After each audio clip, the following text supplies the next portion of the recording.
Keytricsന്റെ പുതിയൊരു അധ്യായത്തിലേക്ക് നിങ്ങൾക്കെല്ലാവർക്കും സുസ്വാഗതം. ഇന്ന് നമ്മൾ എന്ത് ട്രിക്കാണ് കാണാൻ പോകുന്നത് എന്നായിരിക്കുമല്ലേ? ഇന്ന് നമ്മളൊരു ട്രിക്കല്ല കാണാൻ പോകുന്നത്.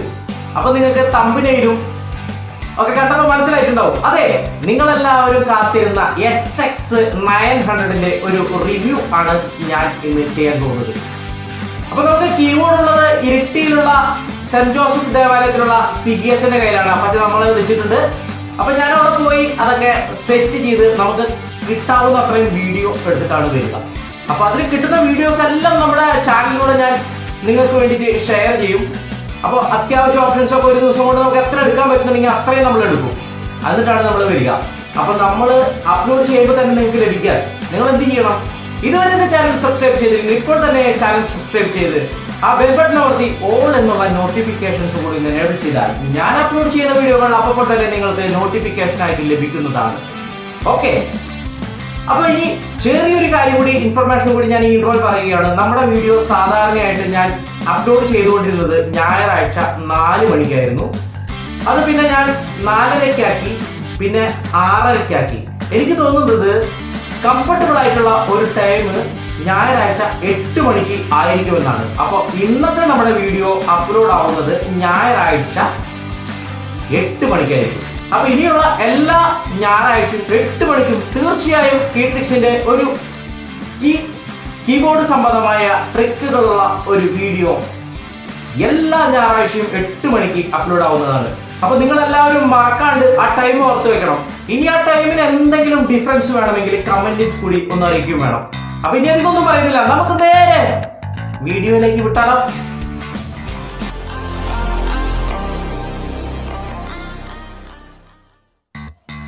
നമ്മൾ ഇന്ന് കാണാൻ പോകുന്നത് PSR-SX-900ന്റെ ഒരു മലയാളം റിവ്യൂ ആണ്. അപ്പൊ ആദ്യമേ തന്നെ നമുക്ക് കളറിനെ കുറിച്ച് പറയാം.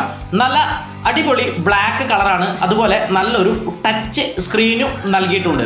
ഈ കീബോർഡിന്റെ ഡയമെൻഷൻസ് പറയുകയാണെങ്കിൽ ഇതിന്റെ വിഡ്ത്ത് 40 ഇഞ്ചാണ്, അല്ലെങ്കിൽ 1017 mm ആണ്. ഇതിന്റെ ഹൈറ്റിനെ കുറിച്ച് പറയുകയാണെങ്കിൽ 5.5 ഇഞ്ചാണ്, അല്ലെങ്കിൽ 139 mm ആണ്. ഡെപ്ത് എന്ന് പറഞ്ഞാൽ 17 ഇഞ്ചാണ്, അല്ലെങ്കിൽ 431 mm ആണ് ഇതിന്റെ ഡെപ്ത്. വെയിറ്റ് പറയുകയാണെങ്കിൽ യമഹ കീബോർഡുകളെല്ലാം അല്പം വെയിറ്റ് കൂടിയത് തന്നെയാണ്. 11.5 kg ആണ്. അല്ലെങ്കിൽ ലിപ്സിൽ പറയുകയാണെങ്കിൽ 25.35 ലിപ്സ് ആണ് ഈ കീബോർഡിൻ്റെ വെയിറ്റ്. ഇനി കീബോർഡിൻ്റെ 61 കീകളുള്ള ഒരു സൂപ്പർ വർക്ക് അറേഞ്ചർ സ്റ്റേഷൻ തന്നെയാണ്. ഇതിൻ്റെ കീസിനെ കുറിച്ച് പറയുകയാണെങ്കിൽ ഈ കീ ടൈപ്പുകൾ ഓർഗൺ, FSB, ഇനീഷ്യൽ ടച്ച് ആണ്. അതുപോലെ ടച്ച് റെസ്പോൺസ് നമുക്ക് normal, soft 1, soft 2, hard 1, hard 2 എന്നീ രീതികളിൽ ഉപയോഗിക്കാനും സാധിക്കും. ഈ കീബോർഡിൻ്റെ ടോൺ ജനറേഷനെ കുറിച്ച് പറയുകയാണെങ്കിൽ AVM സ്റ്റീരിയോ സാമ്പിളിംഗ് മറ്റ് കീബോർഡുകളിൽ PSR-S കീബോർഡുകളിൽ ഉപയോഗിച്ചിരിക്കുന്ന പോലെ AVM സ്റ്റീരിയോ സാമ്പിളിംഗ് തന്നെയാണ് ഉപയോഗിച്ചിരിക്കുന്നത്. 128 പോളിഫോണി ടോണുകളാണ് SX-900ൽ നൽകിയിരിക്കുന്നത്. മറ്റെല്ലാ SX കീബോർഡുകളിലും അതുപോലെ തന്നെയാണ്. മറ്റ് SX കീബോർഡുകൾ, അതായത് SX-700, SX-600ൽ നിന്ന് നമുക്ക് പെട്ടെന്ന് നോക്കിയാൽ പറയാവുന്ന ഒരു വ്യത്യാസമാണ് 1337 വോയിസ് ആണ് ഈ കീബോർഡിൽ നൽകിയിട്ടുള്ളത്. അതോടൊപ്പം തന്നെ 56 ഡ്രം SFX കിറ്റ്സും ഇതിൽ ആഡ് ചെയ്തിട്ടുണ്ട്. ഡിസ്പ്ലേ എന്ന് പറഞ്ഞാൽ ഒരു അടിപൊളി ടച്ച് സ്ക്രീൻ തന്നെയാണ്. 800x450 ഡോട്ട്സ്, അല്ലെങ്കിൽ 7 ഇഞ്ച് ഒരു TFT colour wide VLG LCD തന്നെയാണ് യമഹ SX-900ൽ ഒരുക്കിയിരിക്കുന്നത്. ഇത് കീബോർഡിന്റെ പൊതുവായിട്ടുള്ള കുറച്ച് കാര്യങ്ങളാണ്. ഇനി നമുക്ക് കീബോർഡ് നേരിൽ കണ്ട് കുറച്ച് കാര്യങ്ങൾ എന്തൊക്കെയാണെന്ന് നോക്കാം. PSR-SX കീബോർഡുകളിലൊക്കെ തന്നെ നമുക്ക് കാണാൻ സാധിക്കും ഒരു പിച്ച് ബെൻഡ് വീലും ഒരു മോഡുലേഷൻ വീലുമാണ് നൽകിയിരിക്കുന്നത്. പക്ഷേ ഇവിടെ ഒരു ജോയ്സ്റ്റിക്കിലാണ് യമഹ SX സീരീസിൽ വന്നിരിക്കുന്നത്. ജോയ്സ്റ്റിക്കിന്റെ മുകളിലായി തന്നെ നമുക്ക് മോഡുലേഷൻ വീല് ഹോൾഡ് ചെയ്യാനുള്ള ഒരു ബട്ടണും കാണാം. അതുപോലെ റോട്ടറി സ്വിച്ചുകൾ അറേഞ്ച് ചെയ്യാനുള്ള ഒരു ബട്ടണും നൽകിയിരിക്കുന്നു. ഇതാണ് കീബോർഡിന്റെ ആദ്യത്തെ ഒരു ഡിഫറൻസ് ആയിട്ട് എനിക്ക് തോന്നിയത്. ഇനി അതിന് തൊട്ടടുത്തായി തന്നെ നിങ്ങൾക്ക് ഒരു ഹെഡ്ഫോൺ ജാക്ക് കാണാൻ സാധിക്കും. 3.5 mm ഹെഡ്ഫോൺ ജാക്ക് തന്നെയാണ്. എല്ലാ PSR-SX സീരീസിൻ്റെ പോലെ തന്നെ അതിൻ്റെ പൊസിഷനും മാറിയിട്ടില്ല. അതുപോലെ നല്ല അടിപൊളി 2 സ്പീക്കറും അതുപോലെ 2 ട്യൂട്ടറും ഇവിടെ നൽകിയിരിക്കുന്നു. കീബോർഡിൻ്റെ വലുപ്പത്തെ അപേക്ഷിച്ച് നോക്കുമ്പോൾ ടച്ച് സ്ക്രീൻ അല്ലെങ്കിൽ ഡിസ്പ്ലേ കുറച്ച് ചെറുതായി തോന്നാമെങ്കിലും നല്ലതാണ്. അതുപോലെ ഉപയോഗിക്കാനും എളുപ്പമാണ്. അപ്പോൾ ഓണാക്കുമ്പോൾ നമുക്ക് അതിൻ്റെ സ്പെസിഫിക്കേഷൻസും കാര്യങ്ങളൊക്കെ കാണാം. തീർച്ചയായും അതിൻ്റെ കുറച്ച് കാര്യങ്ങളൊക്കെ ഞാൻ പറഞ്ഞു തരികയും ചെയ്യാം. ഇനി നമുക്ക് കൺട്രോളിംഗ് പാനൽ സെക്ഷനിലേക്ക് പോകാം. ആദ്യം തന്നെ സ്റ്റൈൽ കൺട്രോൾ സെക്ഷനാണ്. അപ്പോൾ എല്ലാ PSR-S കീബോർഡുകളെ പോലെ തന്നെ ഒരു എക്കമ്പ് ബട്ടണാണ്. അതിന് തൊട്ടടുത്തായി തന്നെ OTS ലിങ്ക് ബട്ടണും അതുപോലെ ഓട്ടോ ഫില്ലിൻ ബട്ടണും നൽകിയിരിക്കുന്നു. 3 ഇൻട്രോസ് ഉണ്ട്, കൂടാതെ 4 വേരിയേഷൻസ്, ഒരു ബ്രേക്ക്, അതുപോലെ 3 എൻഡിങ്. പിന്നെ നമുക്ക് ഇവിടെ സിംഗർനോ സ്റ്റോപ്പ്, അതുപോലെ സിംഗർനോ സ്റ്റാർട്ട്, അതുപോലെ സ്റ്റാർട്ട് സ്റ്റോപ്പ് ബട്ടണാണ് ഇവിടെ ഉള്ളത്. ഇനി നമുക്ക് അടുത്തതായി രജിസ്ട്രേഷൻ സെക്ഷനെ പരിചയപ്പെടാം. അപ്പോൾ 8 രജിസ്ട്രേഷൻ ബാഗുകളാണ് എല്ലാ PSR-S കീബോർഡുകളെ പോലെ തന്നെ നമുക്കിവിടെ നൽകിയിരിക്കുന്നത്. അതിന് നമുക്കൊരു രജിസ്ട്രേഷൻ മെമ്മറി ബട്ടണുണ്ട്, ഫ്രീസ് ബട്ടണുണ്ട്, അതുപോലെ രജിസ്ട്രേഷൻ പ്ലസ് മൈനസ് ബട്ടണും ഇവിടെ നൽകിയിരിക്കുന്നു. ഇനി അതിന് തൊട്ടടുത്ത് തന്നെയായി നമുക്ക് വൺ ടച്ച് സെറ്റിംഗ്സിൻ്റെ ഒരു പാനൽ സെക്ഷൻ നൽകിയിരിക്കുന്നു. വൺ ടച്ച് സെറ്റിംഗ്സിനെ കുറിച്ച് കീട്രിക്സിൽ ഓൾറെഡി വീഡിയോ ഞാൻ ചെയ്തിട്ടുണ്ട്. അപ്പോൾ നിങ്ങൾ അത് കാണുകയാണെങ്കിൽ നിങ്ങൾക്ക് വളരെ ഉപകാരമായിരിക്കും. ഇനി അതിന് തൊട്ടടുത്തായി തന്നെ നമുക്ക് മൾട്ടിപാഡ് കൺട്രോൾ സെക്ഷൻ കാണാൻ സാധിക്കും. 4 മൾട്ടിപാഡുകളാണ് മറ്റെല്ലാ PSR-S സീരീസ് കീബോർഡുകളിലും പോലെ തന്നെ നമുക്കിവിടെ നൽകിയിരിക്കുന്നത്. അത് നമുക്ക് സെലക്ട് ചെയ്യാനും അതുപോലെ സിംഗർനോ സ്റ്റാർട്ട് ചെയ്യാനുമുള്ള ഒരു ബട്ടൺ ഇവിടെ നൽകിയിരിക്കുന്നു. അപ്പോൾ ഇതെങ്ങനെയാണ് ഉപയോഗിക്കുന്നത് എന്നുള്ള വീഡിയോസ് നമ്മുടെ കീട്രിക്സിലുണ്ട്. കാണാത്തവർക്ക് വീഡിയോ ഡിസ്ക്രിപ്ഷനിൽ വീഡിയോ ലിങ്ക് ഉണ്ട്. തൊട്ടടുത്തായി തന്നെ നമുക്കിവിടെ അപ്പർ ഒക്റ്റീവും ലോവർ ഒക്റ്റീവും സെലക്ട് ചെയ്യാനുള്ള ഒക്റ്റീവ് ബട്ടണും നൽകിയിരിക്കുന്നു. ഇനി അടുത്ത കൺട്രോൾ പാനലിലേക്ക് പോവുകയാണെങ്കിൽ ഇവിടെ നിങ്ങൾക്കൊരു പവർ ഓൺ ഓഫ് സ്വിച്ച് കാണാൻ സാധിക്കും, മാസ്റ്റർ വോളിയം കാണാൻ സാധിക്കും. അതുപോലെ ലൈവ് കൺട്രോൾ 2 നോബുകൾ ഇവിടെയാണ് കൊടുത്തിരിക്കുന്നത്. അസൈൻ ചെയ്യാനുള്ള ഒരു ബട്ടണും കൂടി ഇവിടെയുണ്ട്. ഇനി നിങ്ങൾക്ക് ഇവിടെ പ്ലെയർ സെക്ഷൻ ഇവിടെ 2 സെക്ഷനായിട്ട് തന്നെ കൊടുത്തിരിക്കുന്നു. ഇത് പ്ലെയർ MIDI ആണ്, ഇത് ഓഡിയോ ആണ്. അപ്പോൾ 2 പ്ലെയറുകൾ ഇവിടെയുണ്ട്. അതിൻ്റെ റെക്കോർഡിങ്ങിൻ്റെ ഒരു ബട്ടൺ ഇവിടെ സ്പെഷ്യലായിട്ട് കൊടുത്തിട്ടുണ്ട്. ഇനി അടുത്ത സെക്ഷൻ നമ്മുടെ സ്റ്റൈൽ സെക്ഷനാണ്. സ്റ്റൈൽ സെക്ഷൻ സാധാരണ എല്ലാ കീബോർഡുകളും പോലെയുള്ള സ്റ്റൈൽ സെക്ഷനുണ്ട്. അത് ട്രാൻസ്പോസ് ചെയ്യാനുള്ള പ്ലസ് മൈനസ് ബട്ടണും ടെമ്പോ ബട്ടണും ഉണ്ട്. അതുപോലെ റീസെറ്റ് ടാപ്പ് ടെമ്പോ ബട്ടണും ഇവിടെ ഉണ്ട്. അത് ഇനി അടുത്തതായി ഒരു മിക്സർ EQ ബട്ടൺ ഉണ്ട്. എല്ലാ PSR-S കീബോർഡുകളിലും നമ്മൾ കാണുന്ന പോലെ മിക്സർ EQ ബട്ടൺ ഇവിടെയുണ്ട്. അതുപോലെ ഒരു ഡയറക്റ്റ് ആക്സസ് ബട്ടൺ ഉണ്ട്.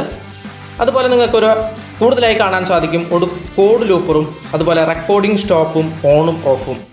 കോഡ് ലൂപ്പറിൻ്റെ ഒരു സെക്ഷനാണ് ഇത് കാണാൻ സാധിക്കുക. ഇവിടെ നിങ്ങൾക്ക് അസൈനബിൾ ആയിട്ട് ഒരു 6 ബട്ടണുകൾ കാണാൻ സാധിക്കും. അപ്പോൾ ഇതിനെക്കുറിച്ചൊക്കെ നമ്മുടെ വീഡിയോയിൽ നമ്മൾ പറയും. ഇനി ഇവിടെ നിങ്ങൾക്കൊരു മൈക്ക് സെറ്റിങ്സ്, വോക്കൽ ഹാർമണിയും കൂടി ഒരു നല്ല ബട്ടണുണ്ട്. ഇനി മെനുവിനൊരു ബട്ടണുണ്ട്, പ്ലേലിസ്റ്റിനൊരു ബട്ടണുണ്ട്.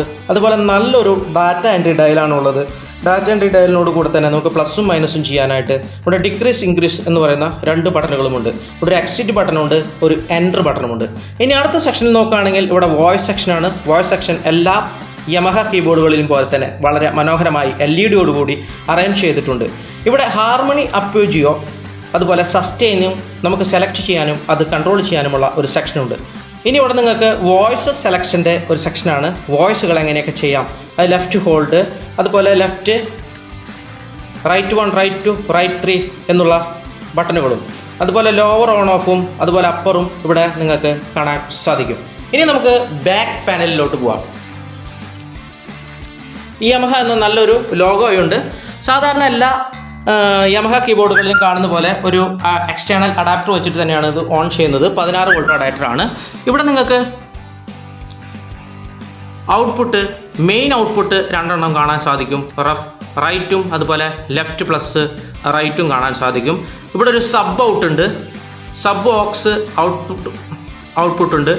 അത് ഈ പുതിയ ഒരു സെക്ഷനുള്ളതാണ്. ഇനി ഇവിടെ നിങ്ങൾക്ക് കാണാൻ സാധിക്കും ഓക്സ് ഇൻ ഉണ്ട്, അതുപോലെ മൈക്ക്, ഗിറ്റാർ ഇൻപുട്ട് മൈക്ക് നമ്മൾ കൊടുക്കാനുള്ളത്. ആ മൈക്കിൻ്റെ ഒരു ഗെയിൻ കൺട്രോളർ ഉണ്ട്. അതുപോലെ തന്നെ ഫുഡ് പെഡലിൻ്റെ 2 ബട്ടണുകളുണ്ട്. ഇനി MIDI ഇൻ ഔട്ട് ബട്ടണുകളുണ്ട്. ഇവിടെ നിങ്ങൾക്ക് S700-ലാണെങ്കിൽ ഒരു പെൻഡ്രൈവേ കണക്ട് ചെയ്യാൻ പറ്റുള്ളൂ. ഇവിടെ നിങ്ങൾക്ക് 2 പെൻഡ്രൈവുകൾ കണക്ട് ചെയ്യാനോ അവ തമ്മിൽ പരസ്പരം കോപ്പി ചെയ്യാൻ സാധിക്കും. ഇവിടെ ഒരു ഡിവൈസ് നമ്മുടെ കമ്പ്യൂട്ടറായിട്ട് കണക്ട് ചെയ്യാനുള്ള ഒരു ബട്ടൺ കൂടിയുണ്ട്. ഇനി നമുക്കൊന്ന് ജസ്റ്റ് നമ്മുടെ കീബോർഡ് ഒന്ന് ഓണാക്കാം. ഓണാക്കി അടുത്ത സെക്ഷനുകൾ എങ്ങനെയാണെന്ന് കാണാം. കീബോർഡ് നമ്മൾ ജസ്റ്റ് ഓണാക്കുകയാണ്. ഓണാക്കുമ്പോൾ തന്നെ യമഹയുടെ നല്ല ഒരു അടിപൊളി ലോഗോ ഇവിടെ കാണാം. SX-900 എന്ന് വളരെ വൃത്തിയായി എഴുതി കാണിച്ചിട്ടുണ്ട്. അപ്പോൾ കീബോർഡ് ഓണായി വരികയാണ്. എത്ര ടൈം എടുക്കുമെന്ന് നോക്കാം. ഓണായി. വളരെ മനോഹരമായിട്ടുള്ള ഒരു കളർഫുൾ ആയിട്ടുള്ള ഒരു സ്ക്രീൻ തന്നെയാണ് ഇവിടെ കാണിച്ചിരിക്കുന്നത്. നിങ്ങൾക്ക് ഈ ക്യാമറയുടെ പരിമിതി മൂലം കാണാൻ സാധിക്കുമോ ഇല്ലയോ എന്ന് എനിക്കറിയില്ല. നമുക്ക് നോക്കാം. അപ്പോൾ ഈ ഒരു സെക്ഷനിൽ നിങ്ങൾക്ക് വോയിസ്, അതുപോലെ വോയിസിൻ്റെ ഒരു സെക്ഷനുണ്ട്. വോയിസ് ഏതാണെന്ന് കാണിക്കുന്നുണ്ട്. അതുപോലെ ഹാർമണി ഏതാണെന്ന് കാണിക്കുന്നുണ്ട്. സ്റ്റൈൽ ഏതാണെന്ന് കാണിക്കുന്നുണ്ട്. അതുപോലെ നമ്മുടെ മൾട്ടിപാഡ് എവിടെയാണെന്ന് നമുക്ക് കാണുന്നുണ്ട്. അപ്പോൾ അതുപോലെ തന്നെ നമ്മുടെ മിഡി സോങ്ങും ഓഡിയോ സോങ്ങും, അതായത് നമ്മൾ MP3 വേവ് സംഭവങ്ങൾ എവിടെയാണ് പ്ലേ ആവുന്നത് എന്നും നമുക്കിവിടെ കാണാൻ സാധിക്കും. ഇവിടെ ഒരു വോയിസ് പാർട്ട് ഉണ്ട്. ആ വോയിസ് പാർട്ട് നമുക്ക് അഡ്ജസ്റ്റ് ചെയ്യാനുള്ളൊരു വളരെ ഒരു സെറ്റിങ്സൊക്കെ, നല്ല സെറ്റിങ്സൊക്കെ ഇവിടെ കാണാൻ സാധിക്കും. അതിനുശേഷം ഇവിടെ കോഡ് ലൂപ്പർ ഉണ്ട്. അതുപോലെ ലൈവ് കൺട്രോളർ, അസൈനബിള്, ചാനല്, നമ്മുടെ സോങ്ങിൻ്റെയും സ്റ്റൈലിൻ്റെയും ചാനലുകൾ ഓൺ ഓഫ് സെക്ഷനാണിത്. അതുപോലെ ഡെമോ, ഇത്രയും കാര്യങ്ങൾ നിങ്ങൾക്ക് മെയിൻ സ്ക്രീനിൽ കാണാൻ സാധിക്കും. ഇവിടെ നിങ്ങൾക്ക് പ്ലെയറിനെ കുറിച്ച് പറയുകയാണെങ്കിൽ പ്ലെയർ ഒന്ന് പ്ലസ് ചെയ്യണം. പ്ലെയർ പ്രസ് ചെയ്യുമ്പോൾ നിങ്ങൾക്ക് 2 സെക്ഷനുണ്ട്. ഒരു മിഡി സെക്ഷനും ഓഡിയോ സെക്ഷനും ഉണ്ട്. ഇവിടെ നിങ്ങൾക്ക് മിഡി സോങ്ങും സെലക്ട് ചെയ്യാം. അതേപോലെ ഇവിടെ ഓഡിയോ സോങ്ങും നിങ്ങൾക്ക് സെലക്ട് ചെയ്യാം. ഞാനൊന്ന് ജസ്റ്റ് പെൻ ഡ്രൈവ് കണക്ട് ചെയ്യുകയാണ്. USB-യിൽ പോയിട്ട് നിങ്ങൾക്ക് ഓരോ സംഭവങ്ങളും ഓഡിയോസ് നിങ്ങൾക്ക് സെലക്ട് ചെയ്യാൻ സാധിക്കും. അതുപോലെ ഇവിടെ മിഡിയും നിങ്ങൾക്ക് സെലക്ട് ചെയ്യാൻ സാധിക്കും. അതിൻ്റെ സ്കോർ നിങ്ങൾക്ക് ഇവിടെ കാണാം. അതുപോലെ തന്നെ ലിറിക്സ് ഉണ്ട്, ടെക്സ്റ്റ് ഉണ്ട്. ഇതെല്ലാം ടച്ച് സ്ക്രീനിലാണ് കൊടുത്തിരിക്കുന്നത് എന്നതാണ് വളരെ പ്രത്യേകതയുള്ള കാര്യം. നിങ്ങളുടെ ടച്ച് സ്ക്രീന് നമ്മുടെ ക്യാമറ ഓട്ടോ ഫോക്കസ് കാരണം ചെറിയ പ്രശ്നം ഉണ്ടാവും, നിങ്ങൾ ക്ഷമിക്കണം. അപ്പോൾ നിങ്ങൾക്കിത് 2 പ്ലെയറാണ് മെയിനായിട്ട് കാണാൻ സാധിക്കുക. ഇനി ഒരു സ്റ്റൈൽ സെക്ഷൻ ഉണ്ട്. ഇത്രയും കാര്യങ്ങളാണ് SX-ൻ്റെ പൊതുവായിട്ടുള്ള കാര്യങ്ങൾ. ഇനി മെനു സെക്ഷനിലേക്ക് നമുക്ക് പോകാം. മെനു സെക്ഷനിൽ പോകുമ്പോൾ നിങ്ങൾക്ക് വളരെ അധികം കാര്യങ്ങൾ കാണാൻ സാധിക്കും. മിക്സർ, നമ്മുടെ കീബോർഡിൽ സാധാരണ ഉണ്ടാവുന്ന മെയിൻ മിക്സറും അതിൻ്റെ കൺട്രോളുകളും ഇവിടെയുണ്ട്. ഇനി അടുത്ത സെക്ഷനാണെങ്കിൽ ചാനൽ ഓൺ ഓഫ്. നമ്മളിപ്പോൾ ചാനൽ ഓൺ ഓഫ് ആക്കാൻ വേണ്ടിയിട്ട് PSR-S സീരീസിൽ ഒരു വേറെ ബട്ടൺ തന്നെയുണ്ട്. ഇവിടെ ഓപ്ഷനിൽ മെനുവിലാണ് കൊടുത്തിരിക്കുന്നത്. ഇനി വോയിസ് പാർട്ട് സെറ്റപ്പ്, അത് നമ്മൾ നേരത്തെ കണ്ടു.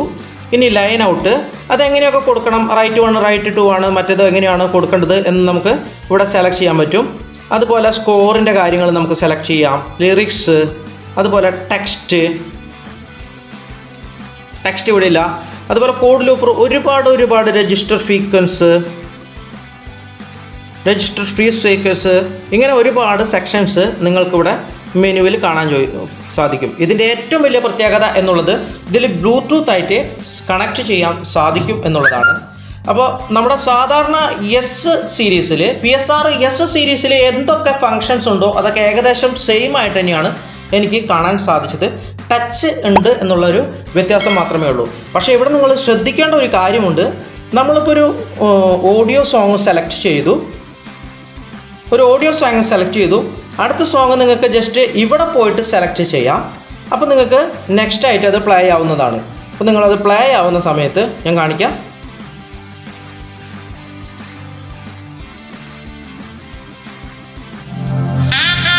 ഇത് പ്ലേ ആവുന്ന സമയത്ത് നമ്മൾ ഡയൽ തിരിക്കുകയാണെങ്കിൽ അടുത്ത സോങ്ങിലേക്ക് പോവും. അതാണ് ഇവിടെ ശ്രദ്ധിക്കേണ്ട കാര്യം. പക്ഷേ നിങ്ങളിവിടെ ജസ്റ്റ് ഒന്ന് ടച്ച് ചെയ്യുക. ഞാൻ സൗണ്ട് കുറയ്ക്കുകയാണ്.